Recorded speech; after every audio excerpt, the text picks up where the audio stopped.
अब इस आग में कई लोग जलेंगे।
देख के नहीं चल सकता क्या?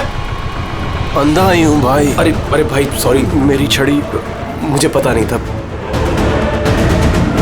आपको ऐसे नहीं निकलना चाहिए, कहीं चोट लग जाएगी आपको। माफ करिए, पर मुझे ध्यान देना चाहिए। ठीक है, आराम से जाइएगा। जी जी।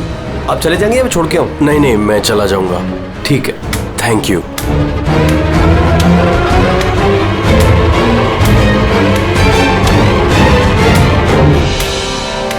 क्या हो गया यार, ये इतना दर्द क्यों हो रहा है?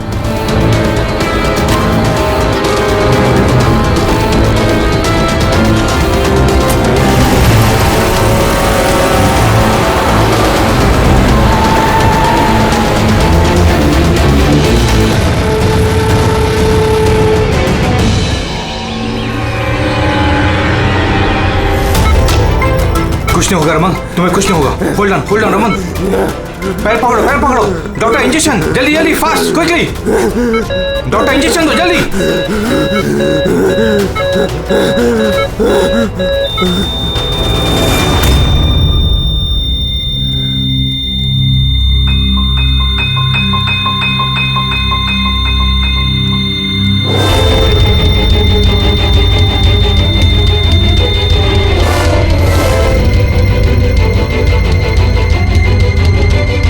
Oh my God, he's dead. और इनकी मौत नेचुरल भी नहीं है। अब क्या? I know Priya, it's a murder. और मैंने डॉक्टर सालुंके को इस केस के बारे में सब कुछ पहले से बता दिया था। अब तक तो उन्होंने फाइंड आउट कर भी लिया होगा कि रमन की मौत की वजह क्या होगी। जहर? रमन की मौत जहर से हुई है? हाँ बस, बहुत खतरनाक जहर है ये। पहले इंसान के दिमाग पर असर करता है। पहले डिलेरियम, फोटोफोबिया, एमनेशिया। उसके बाद ये जहर इंसान के बाकी के अंगों पर असर करता है। बाकी के अंग धीरे धीरे काम करना बंद कर देते हैं और इंसान की मौत हो जाती है। सर साहब, इसका कोई एंटीडोट तो होगा ना? हर जहर का एंटीडोट होता है फ्रेडी, लेकिन उसके लिए हमें उस जहर के बारे में पूरी जानकारी होनी चाहिए। बस ये जहर आसानी से पकड़ में नहीं आता है। मुझे भी बहुत सारे टेस्ट करने पड़े इसे ढूंढने के लिए। सर, जहर दे के मारना एक अलग बात है, और ऐसा जहर देना जिससे इस तरह तड़प तड़प के मरे, ये जरा चौंकाने वाली बात नहीं लगती? लेकिन ये जो भी कोई है, ऐसी नफरत करता था रमन के साथ कि उसने उसे ऐसी खतरनाक मौत दी थी। समझ में नहीं आता कौन हो सकता है ये, कौन होगा? कोई भी हो सकता है सर। सर रमन को जुए की लत थी। क्रिकेट, रेस कोर्स, सट्टा, हर तरह का जुआ। और इसी चक्कर में वो 5 करोड़ के कर्जे में था। 5 करोड़? 5 करोड़? हाँ सर, उसको धमकी भरे मैसेजेस भी आए थे। उसके फोन रिकॉर्ड्स में ऐसे कई सारे मैसेजेस हैं जो उसको बुकीज और सट्टेबाजों ने भेजे। ये देखिए सर, हो सकता है इन्हीं में से किसी की धमकी सच साबित हो गई होगी। पता नहीं, पर जिस तरह से इसको मारा है सर, लगता तो नहीं है किसी बुकी का काम है। फिर भी इन्हें बुलाना तो पड़ेगा, शायद कुछ पता चल जाए। हाँ। Hello ACP Pradyuman. अच्छा ठीक है।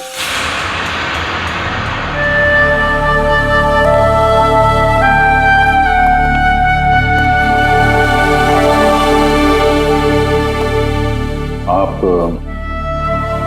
रमन का चचेरा भाई हितेन। हितेन, किसी ने रमन का खून कर दिया है। क्या लगता है आपको किसने किया होगा? मुझे नहीं पता सर। बुरे काम का बुरा नतीजा। एक ना एक दिन तो ये सब होना ही था सर। हम किसने किया, कैसे किया, ये तो नहीं पता सर। लेकिन इतने सारे लोगों से दुश्मनी, इतने सारे लोगों का कर्जा, उन्हीं में से किसी ने अच्छा, आपके अलावा परिवार में इनका और कौन? माँ है इसकी, लेकिन हम वो कहाँ पर है ये मुझे नहीं पता।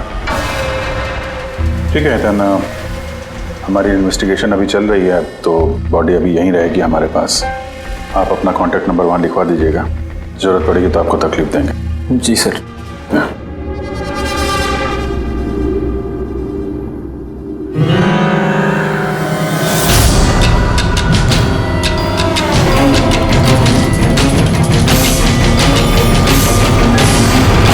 सबका उतना दुखी है नहीं जितना ही दिखा रहा है।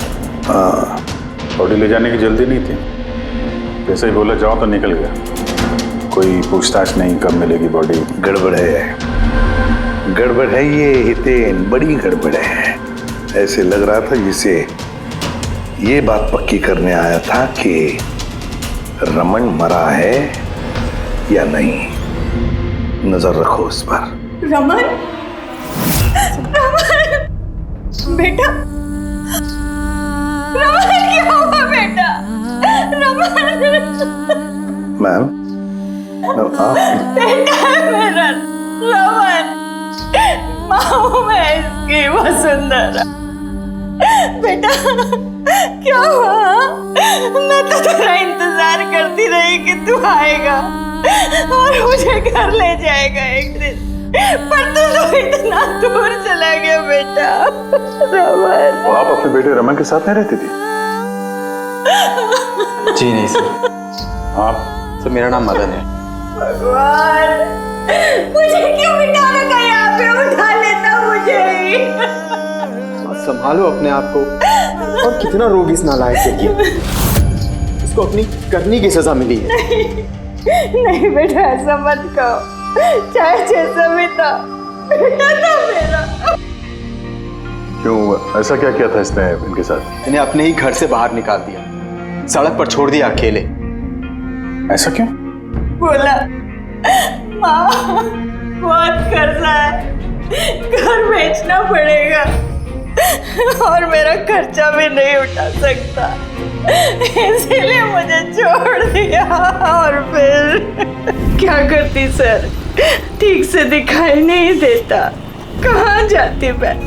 पड़ी रही फुटपाथ पे, भूखी प्यासी, बेघर बेसहारा। फिर शायद भगवान को दया आ गई और उसने उस फरिश्ते को भेज दिया। उसका चेहरा तो नहीं देखा मैंने, लेकिन उसने मुझे अपने साथ चलने के लिए कहा और मैं चली गई। एक बड़ा आदमी मुझे इसके पास ले गया। सर, दरअसल मेरी एक संस्था है, संयुक्त वृद्धाश्रम। हम वहाँ पर कोशिश करते हैं कि इन जैसे बुजुर्गों को घर जैसा प्यार और सम्मान मिल सके। माँ जी मुझे वृद्धाश्रम के गेट पर मिली थी एक चिट्ठी के साथ, जिसमें लिखा था कि इनका ख्याल रखना। बस उसी दिन से संयुक्त वृद्धाश्रम इनका घर बन गया। आज सुबह लैंडलाइन पे फोन आया कि इनके बेटे की मौत हो गई है। बस इनसे रहा ही नहीं गया। माँ है ना। मेरी आपसे विनती है, इसके कातिलों को छोड़ना मत सर। जरूर सजा दिलवाना सर, जरूर सजा दिलवाना। देखिए माँ जी, मैं आपसे वादा करता हूँ, हम रमन के कातिल को नहीं छोड़ेंगे, उसे कड़ी से कड़ी सजा दिलवाएंगे। आप प्लीज चिंता मत कीजिए। थोड़ा ख्याल रखिए अपना। मदन, इनका ख्याल रखना। और एक बात, किसी भी चीज की आप लोगों को जरूरत पड़े तो हमें जरूर याद करना। कमाल है।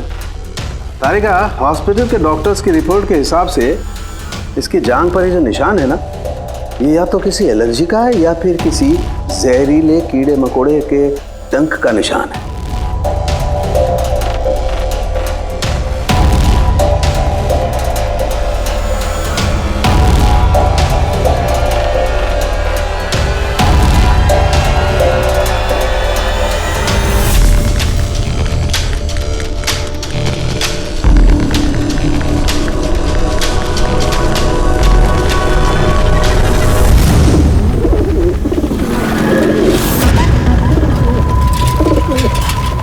सर, इस हितेन की हरकतें ठीक नहीं लग रही है सर। ऐसे ऐसे लोगों के साथ उसका उठना बैठना है, उस पर शक करना बनता है सर। एक और बात है सर, कुछ समय पहले ये रमन ने उसे अपने घर से निकाल दिया था। अब रमन के मरने के बाद वो उसकी प्रॉपर्टी हड़प करने की कोशिश कर रहा है सर। सर एक मिनट, यहाँ आएंगे प्लीज। सर इसके स्किन पे ना मुझे कुछ ये अजीब सा दिख रहा है।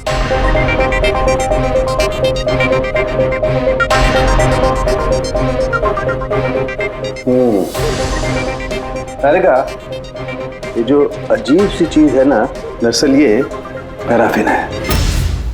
पैराफिन? मोम। अरे तो इसका मतलब वो जहर इसके थाई में नहीं इंजेक्ट किया गया? किया गया। वो जहर इसकी थाई में ही इंजेक्ट किया। तो फिर ये मोम कहाँ से आया? मोम कहाँ से आया? तारिका, यहाँ से खूनी ने जहर इंजेक्ट किया। दरअसल ये जहर मोम से, पैराफिन से कोटेड था, इसीलिए इसकी इस चमड़ी पर भी और इसके खून में भी हमें पैराफिन मिला है। क्योंकि खूनी नहीं चाहता था कि ये जहर तुरंत इसके शरीर में जाकर के असर दिखाए, इसलिए उसने इसे कोट कर दिया। और ये जो जहर है, इसको माइन, ये एक बायो पॉइजन है, जैविक जहर। खूनी ने इसे मोम से कोट किया, इसके शरीर में इंजेक्ट किया और फिर इसके शरीर की गर्मी से मोम पिघलने लगा और वो जहर इसके खून में मिलकर के अपना असर दिखाने लगा। मतलब ये जहर किसी लिक्विड फॉर्म में नहीं बल्कि पैलेट यानी छोटी गोली के फॉर्म में इसके शरीर में डाला गया है। एग्जैक्टली।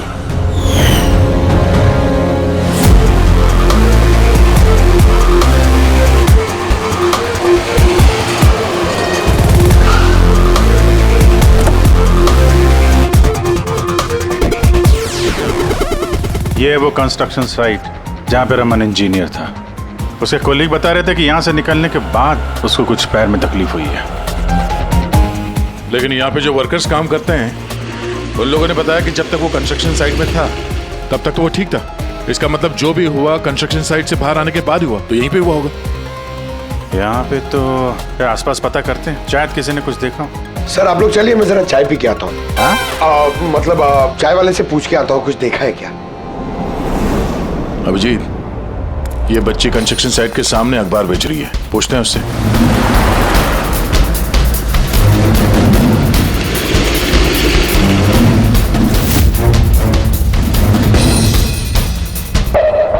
क्या नाम है बेटा आपका? चुटकी। चुटकी? अच्छा बेटा जरा ये देखो, ये फोटो देखो ध्यान से। इनको जानती हैं आप, पहचानती हैं? हाँ, ये अंकल तो हमेशा मुझसे अखबार खरीदते थे, पर 3 दिन से ये नहीं आए। तो 3 दिन पहले आपने इस अंकल को यहाँ पे देखा था? हाँ, एक आदमी के साथ ये टकरा गए थे, इनको चोट भी लगी थी। वो आदमी बहुत अजीब था। अजीब मतलब? अबे अंधा है क्या? देख के नहीं चल सकता क्या? अंधा ही हूँ भाई।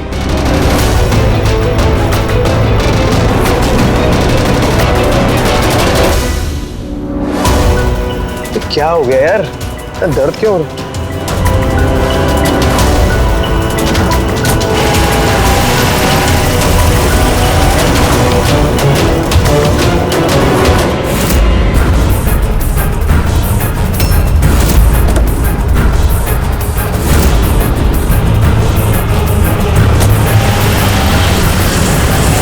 तो अंधा नहीं था और उसी ने हमला किया रमन पे। अच्छा बेटा, आप वो जो अंकल थे उनको पहचान सकते हो? देखा था आपने उनको ठीक से? नहीं। अच्छा, वो कार का नंबर देखा आपने? नहीं अंकल, वो अंकल को कार चलाते देख मैं एकदम चौंक गई थी, इसलिए कार का नंबर याद नहीं है।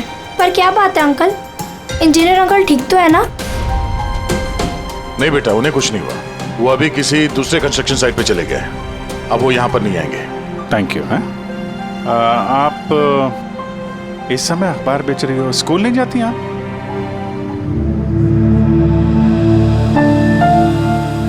क्या बात है, हैं? स्कूल तो जाना चाहिए। आप कितनी इंटेलिजेंट लड़की हो। एक्चुअली हर बच्चे को स्कूल जाना चाहिए और आपको भी जाना चाहिए। पर स्कूल जाने के लिए बहुत सारे पैसे चाहिए ना अंकल, मेरे पास पैसे नहीं है। बेटा, अगर आपको पैसे ना देना पड़े तो आप स्कूल जाएंगी? हाँ अंकल, जरूर जाऊंगी, मुझे पढ़ना है।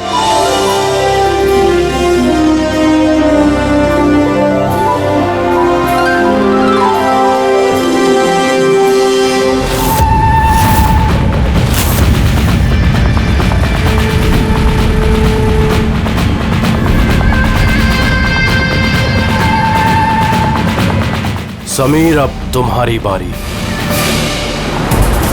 हाँ बोलो। हाँ यार, तुम्हें एक बार में समझ में नहीं आता है? देखो, मैंने तुम्हें पहले भी कह दिया है कि तुम कुछ भी कर लो, मैं इस खंडहर के लिए एक कौड़ी भी खर्च नहीं करने वाला।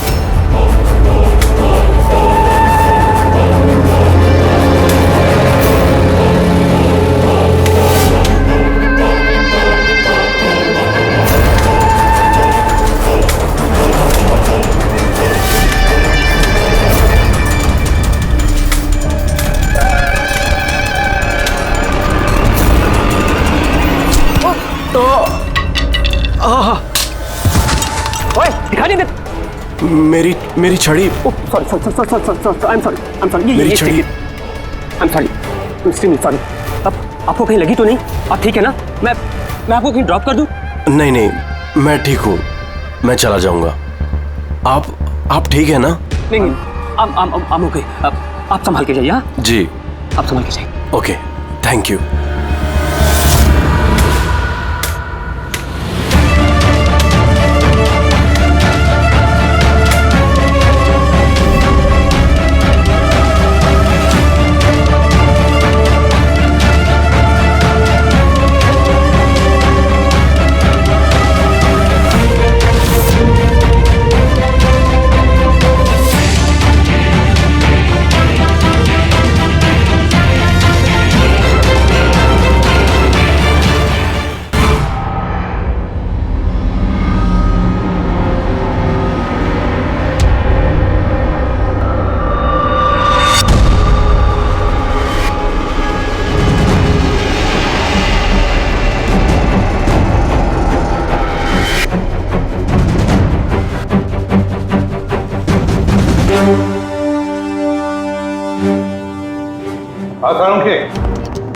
क्या पता चला? बस इस आदमी को जो जहर दिया गया ना, वो भी किसी पौधे से ही बनाया गया है। क्या? ये भी किसी पौधे से? हाँ बस, लेकिन ये कौन सा जहर है, ये अभी तारिका पता कर रही है। इस जहर का नाम है रिकिनस कम्युनिस, और ये जहर पहले वाले जहर से भी बहुत ज्यादा तेज और खतरनाक है। रिकिनस? अब ये किसी पौधे का नाम है क्या? हाँ फ्रेडी, ये किसी पौधे का नाम है। और बॉस, ये कोई आम पौधा नहीं है, बहुत मुश्किल से मिलता है। और खूनी जो कोई भी हो बॉस, उसे पौधों के बारे में बड़ी अच्छी जानकारी है। हाँ, जानकारी तो होनी चाहिए पौधों के बारे में, तभी तो। लेकिन सर, इन हत्याओं की वजह क्या है? ना तो हमें रमन की हत्या का कारण पता है और ना समीर का, और दूर दूर तक इन दोनों का एक दूसरे से कोई संबंध ही नहीं है। सर, समीर और रमन के बीच में एक चीज तो कॉमन है। क्या? माय गॉड, तो ये है वो कड़ी जो समीर और रमन को जोड़ती है। तो क्या दोनों ने एक ही गलती की? जी सर, रमन की तरह समीर ने भी अपने बूढ़े और कैंसर पेशेंट पिता को घर से निकाल दिया था। हमने उनके बारे में छानबीन की और एक ऐसे शख्स से मिले जिन्होंने समीर के पिता को ढूंढने में मदद भी की और इस केस को एक नया मोड़ दिया। कौन है वो? सर, ये डॉक्टर दिनेश है। Hello sir. कैंसर सेंटर के चोड़ी। समीर के पिताजी का इलाज यही कर रहे थे। डॉक्टर दिनेश, सर एक बात समझाइए। समीर ने अपने पिताजी को घर से बाहर निकाला था, तो फिर ये समीर के पिताजी आपके यहाँ कैसे पहुंचे, आपके कैंसर सेंटर में? किसी ने उन्हें हॉस्पिटल पहुंचा दिया था। मैं हॉस्पिटल पहुंचा ही था जब मैंने इनको देखा। ये चेयर पे बैठ के कुछ बड़बड़ा रहे थे, हाथ में लिफाफा था। मैंने पूछा कि कौन है, लेकिन इनको कुछ याद नहीं था। मैंने उनके हाथ से लिफाफा लिया।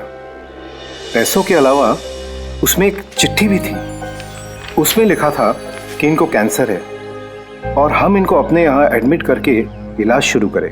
एडमिशन के लिए डिपॉजिट की रकम लिफाफे में है और इलाज के पैसे भी हॉस्पिटल के अकाउंट में ट्रांसफर हो जाएंगे। उनकी उम्र और हालत को देखकर मैंने उनको एडमिट तो कर लिया, पर मुझे चिंता थी अगर पैसे ना मिले तो। लेकिन भगवान का शुक्र है, अगले ही दिन इलाज के पूरे पैसे 10 लाख रुपए हॉस्पिटल के अकाउंट में ट्रांसफर हो गए थे। 10 लाख रुपए? किसने ट्रांसफर किए? सर 100% खूनी ने दिए होंगे। सर बैंक डिटेल से पता चल जाएगा। पता चल गया, एक्चुअली पैसे समीर की वाइफ रत्ना ने दिए थे सर। ये सब मेरी गलती है सर। मेरी वजह से समीर की जान चली गई। मैंने ही उसे उकसाया था। पिताजी की देखभाल में काफी प्रॉब्लम हो रही थी और सारी प्रॉपर्टी और सब हमारे नाम पर हो ही चुका था, तो मैंने ही समीर को कह के पिताजी को घर से निकलवा दिया। शर्म नहीं आती तुम्हें? समीर के पिता तुम्हारे भी पिता समान थे, उनको ही घर से निकाल दिया। ये सब करने के बाद फिर उनकी इलाज के लिए 10 लाख रुपए क्यों दिए? मुझे किसी ने धमकी दी थी सर कि अगर पिताजी के इलाज के लिए 10 लाख रुपए नहीं दिए तो वो समीर को और मुझे मार देंगे। सर मैंने उन्हें 10 लाख रुपए दे दिए, फिर भी उन्होंने समीर को मार दिया।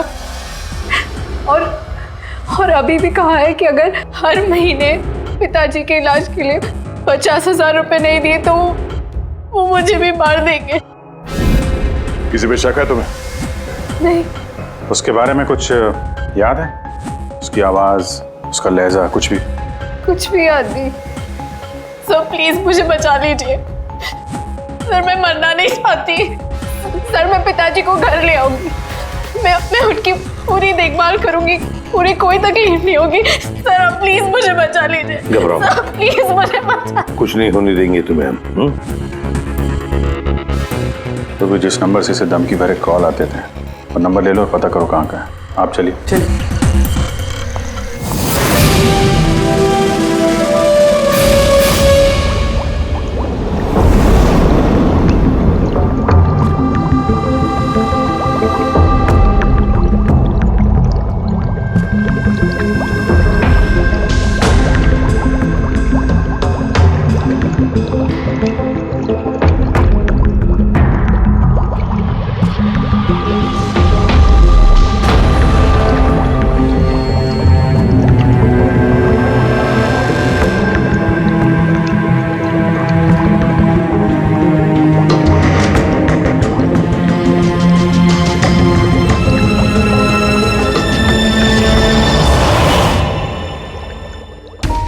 सर हमने इतने सारे एंटीडोट्स बना लिए, लेकिन इसकी क्या गारंटी है कि खूनी इन्हीं में से किसी जहर का इस्तेमाल करेगा? अब कुछ भी हो जाए, हम खूनी का दिमाग तो नहीं पढ़ सकते ना। तुम्हारी बात बिल्कुल ठीक है तारिका, लेकिन एक बात समझो, खूनी इन पौधों का जहर निकाल करके इस्तेमाल कर रहा है, इन पौधों का, पहले से भी ज्यादा तेज हर बार। तो हमें हमेशा चौकन्ना रहना पड़ेगा। पता नहीं वो अगली बार कौन से पौधे का जहर किस पर इस्तेमाल करे, पता नहीं किस पर, कब, कहां, कैसे, किस पौधे का, पता नहीं।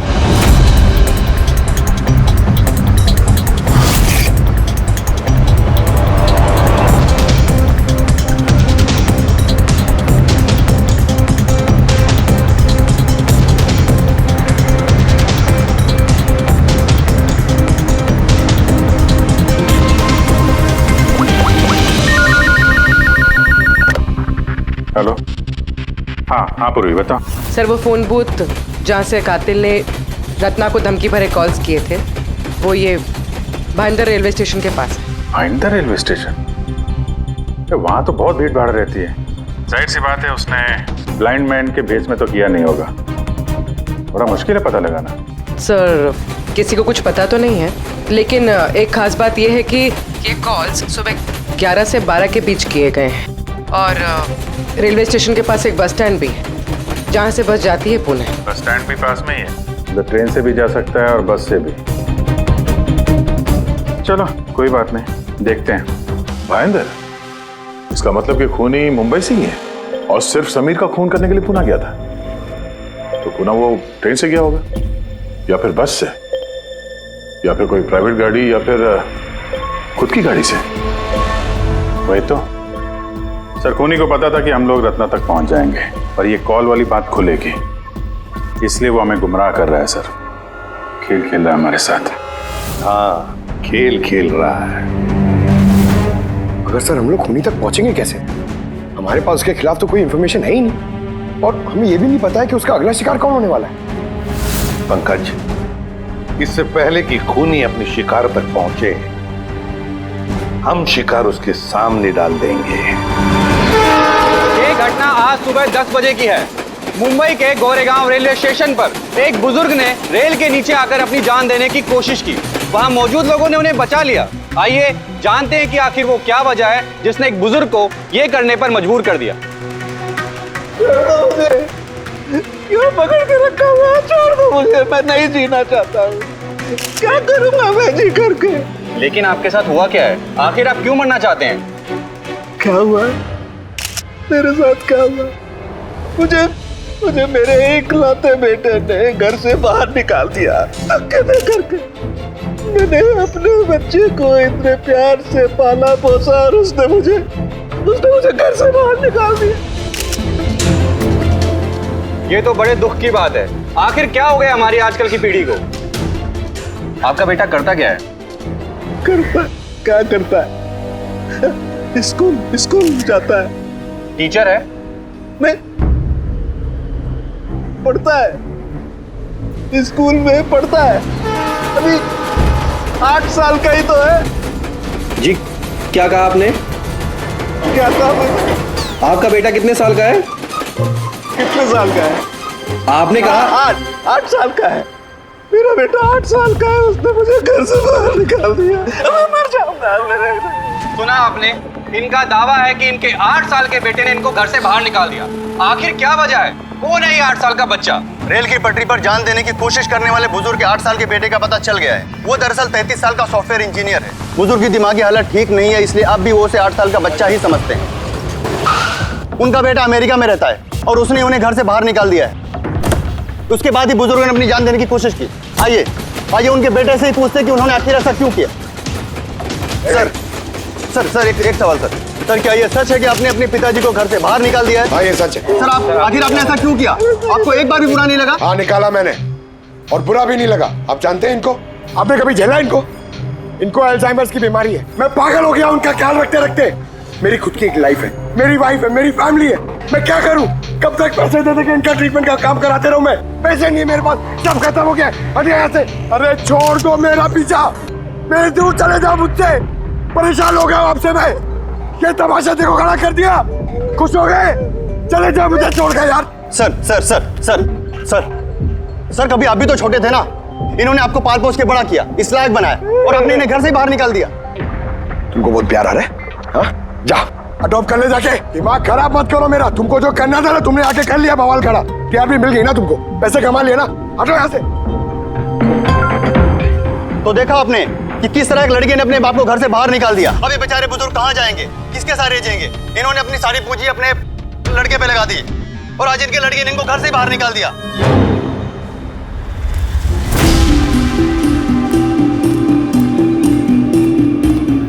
बड़े बच्चे गुब्बारे गुब्बारे ले लो जल्दी, गुब्बारे वाला गुब्बारे ले लो। अरे बेटा गुब्बारे गुब्बारे गुब्बारे ले लो, गुब्बारे वाला गुब्बारे ले लो, गुब्बारे गुब्बारे ले लो, गुब्बारे गुब्बारे ले लो बेटा, गुब्बारे गुब्बारे ले लो, गुब्बारे गुब्बारे वाला गुब्बारे गुब्बारे ले लो।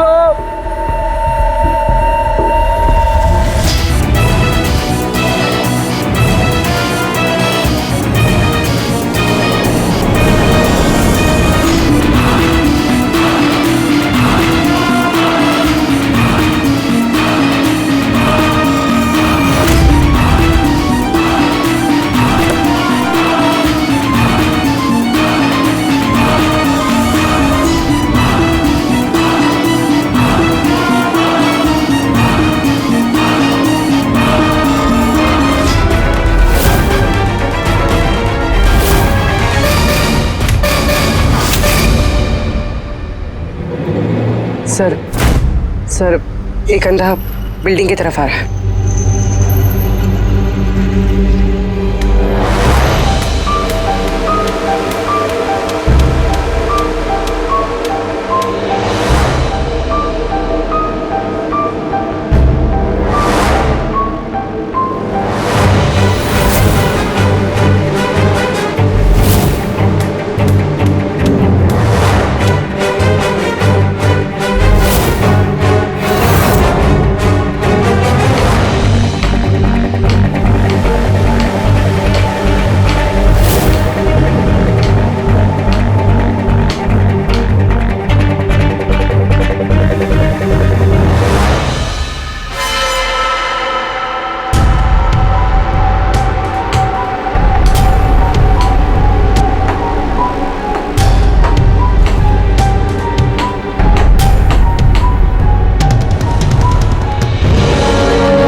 इतने सारे लोग?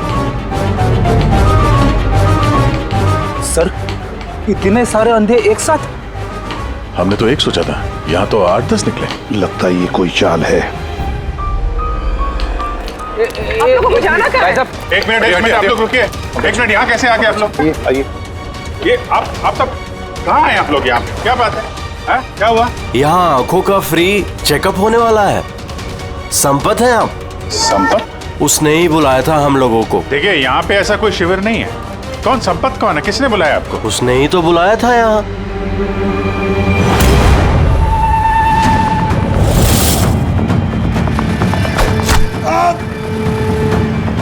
पंकज पंकज पंकज क्या हुआ? पंकज वो रहा, पकड़ो उसे, छोड़ना नहीं।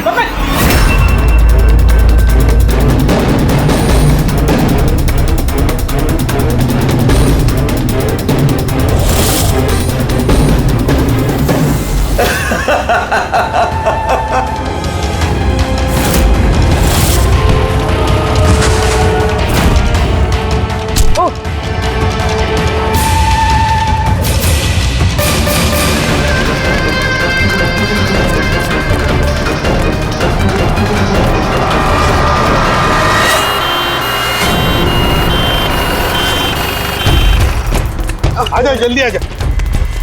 पंकज तुझे कुछ नहीं होगा। पंकज इसे एम्बुलेंस में लेके चलो।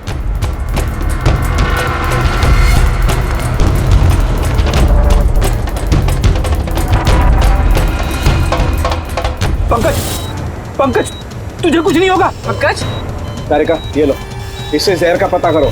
अगर जहर का पता नहीं चला तो हम एंटीडोट नहीं दे पाएंगे। मेरी बात सुन रहे हो तुम? सुना नहीं है पंकज, आंखें बंद मत होने देना। आदिश, हमारे पास इसका एंटीडोट हो, वरना हमें इसे हॉस्पिटल ले जाना पड़ेगा। एंड आई एम श्योर ये वाला जहर पहले वाले जहर से बहुत ज्यादा स्ट्रॉन्ग है। अरे का एक काम करो, नेशनल बायो सेंटर को फोन करो और उसे लाइन पर रखो।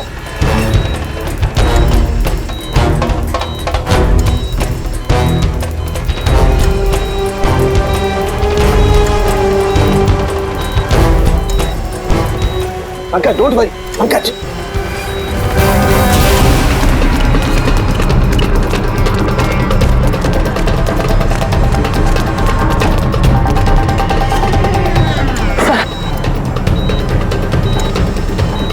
ओह माय गॉड, ये नहीं हो सकता है। और सूत्र तो जहर ही बदल दिया। लेकिन सर हमारे पास इतने सारे एंटीडोट्स है, कोई ना कोई तो काम करेगा ना। कोई काम नहीं करेगा बॉस, ये पौधे का जहर ही नहीं है, उसने जहर बिल्कुल बदल दिया है। अब क्या होगा सर? करना कुछ यार। पंकज कीप ब्रीदिंग, सब ठीक हो जाएगा। हाँ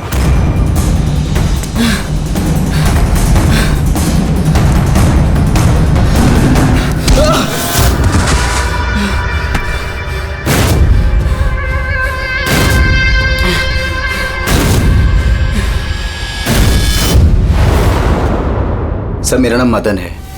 तुमने क्या ये सब? क्यों पड़े हो मेरे पीछे?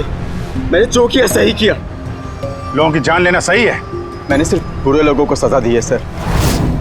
जो लोग अपने माँ बाप का ख्याल नहीं रखते ना, उनको इस दुनिया में जीने का कोई हक नहीं होता। जब मेरी माँ की मौत हुई थी तो मेरी दुनिया उछल गई थी। उसी वक्त मैंने संयुक्त वृद्धाश्रम की शुरुआत की थी।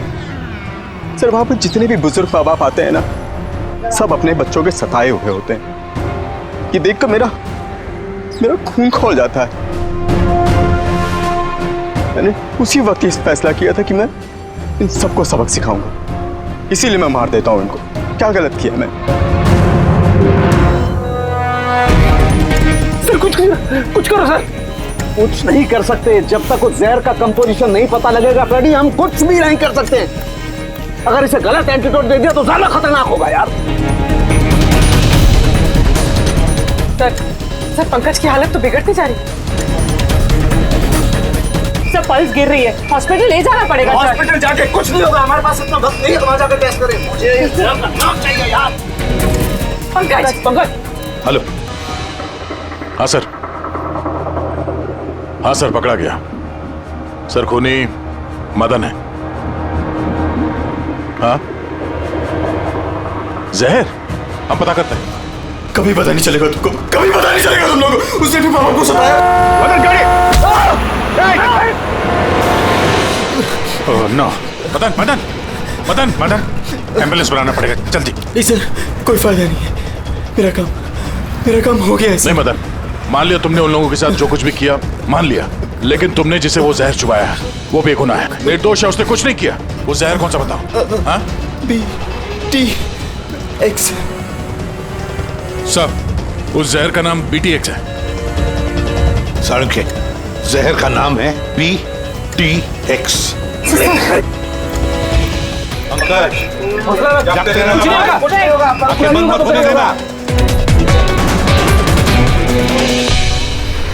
मदन,